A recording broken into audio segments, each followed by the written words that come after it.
ঢাকের পিঠে পড়ল কাঠি, পুজো হবে জমজমাটি। দুর্গাপুজো এই নামটা বাঙালিদের মনে একটা অন্যরকম অনুভূতি সঞ্চার করে। বাঙালির শ্রেষ্ঠ উৎসব দুর্গাপুজো। বছরের এই 5টা দিনের জন্য সারা বছর অপেক্ষায় থাকে বাঙালিরা। সাধারণত আশ্বিন মাসের শুক্লপক্ষের 6ষ্ঠ দিন অর্থাৎ ষষ্ঠী থেকে 10ম দিন পর্যন্ত 5 দিন ব্যাপী দুর্গোৎসব হয়ে থাকে। এবারে সোদপুর পানশিলা ঠাকুর বাড়ির 75তম বর্ষের ভাবনা, রাজস্বিক দৃষ্টি। রাজস্থানের ঘরানায় একটি মহল সোদপুর পানশিলা ঠাকুর বাড়িতে। দেখে নিন বিস্তারিত নিউজ 24 বাংলার পর্দায়।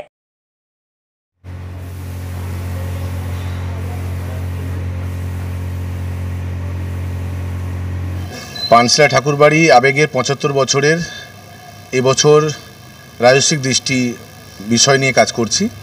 অ্যাকচুয়ালি রাজস্থানী ঘরানা একটা মহল হচ্ছে। 75 বছরের পুজো, 74 বছর ধরে এই পুজোটা সাবেকি পুজো করে এসছে। এই প্রথম থিমের পুজো, আমার উপর ভরসা রেখেছেন ওনারা। আমি কৃতজ্ঞতা জ্ঞাপন করি সকল অধিবাসীবৃন্দ এবং সদস্যদের পানশিলার, যারা এই কাজটা করার জন্য আমাকে ভরসা করেছেন।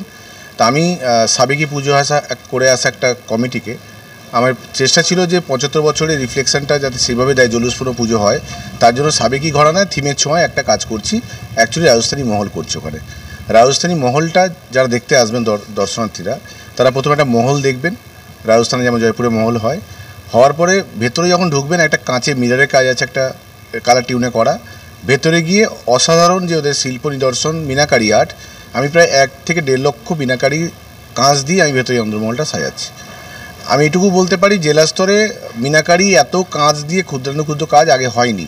আমি করতে পেরেছি একটাই কারণে, কারণ পানশিলা ঠাকুরবাড়ি আমাকে 1টা বছর আগে আমাকে এটা করার জন্য সম্মতি দিয়ে দিয়েছিল এবং সাপোর্ট করেছিল।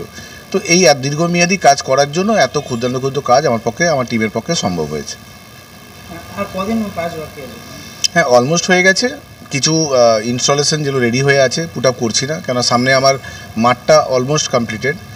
আমি রাস্তাটা নেব এরিয়াটা বড় করার জন্য। রাস্তা কিছু কাজ আছে, মনে হচ্ছে 3-4 দিনের মধ্যে পূর্ণাঙ্গ রূপটা পেয়ে যাবে।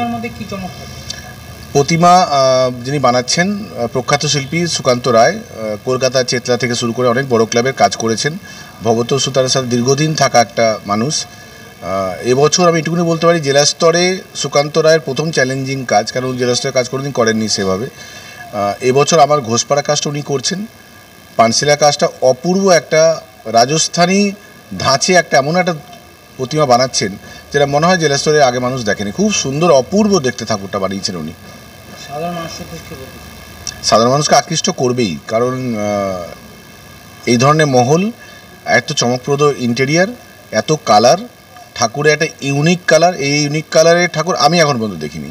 তো সব মিলিয়ে আমার মনে হয় 75 বছরের জলুস বজায় রেখে মানুষ যে প্রত্যাশা নিয়ে পানশিলা ঠাকুর বাড়িতে আসবেন, আমার মনে হয় একটা আনন্দ নিয়ে বাড়ি ফিরবেন। আমার নাম পার্থ মাইতি, আমি একটা ক্ষুদ্র শিল্পী।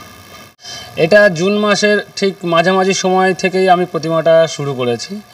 তো এখনও প্রায় 5-6 দিনের মতন কাজ বাকি আছে। কি অঙ্গীকার প্রতিমা তৈরি? এটা আমাদের এখানে যে থিম ভাবনা, সেটা হচ্ছে রাজস্বিক দৃষ্টি, অর্থাৎ রাজস্থানেরই একটা ঘরানা, ঠিক আছে? তো সেটার আদলেই আমি আমার প্রতিমাটা তৈরি করছি। মণ্ডপটা দেখলে এত সুন্দর করে তৈরি, কি বলতে চান? মণ্ডপটা বেসিক্যালি এই থিমের যে ভাবনা, সেটা হচ্ছে পার্থ মাইতি, যে আমারই সহ সৃজন শিল্পী। তো সেই ভাবনা এখানে পুরোটাই ওই রাজস্থানী আদলেই এই প্যান্ডেলটা তৈরি হবে, মানে থিমটা। কেমন মনে হয়, কেমন মানুষ করে সারা ফেলবে? আমার তো মনে হয় শুধু সোদপুর নয়, তথাকথিত কলকাতা এবং তার আশেপাশে লাগোয়া সব মানুষই আসবে। সাধারণ মানুষের দৃষ্টি বলতে চান? আমি সাধারণ মানুষের কাছে আমার আমন্ত্রণ রইল, এবং ক্লাব কর্তৃপক্ষকেও তার সঙ্গেও আমি আমার নিজস্ব এতেই বলছি যে সবাইকেই আমার আমন্ত্রণ রইল যে সবাই আসুন। সুন্দর থিম ভাবনা, তার সঙ্গে রাজস্বিক দৃষ্টি এবং তার ভাবনাতেই আমার প্রতিমা, সবটাই পরিপূরকভাবেই আছে। আপনার নাম এবং পরিচয়? আমার নাম সুকান্ত রায়। আমি ঠাকুরবাড়ির প্রতিমা শিল্পী 2024।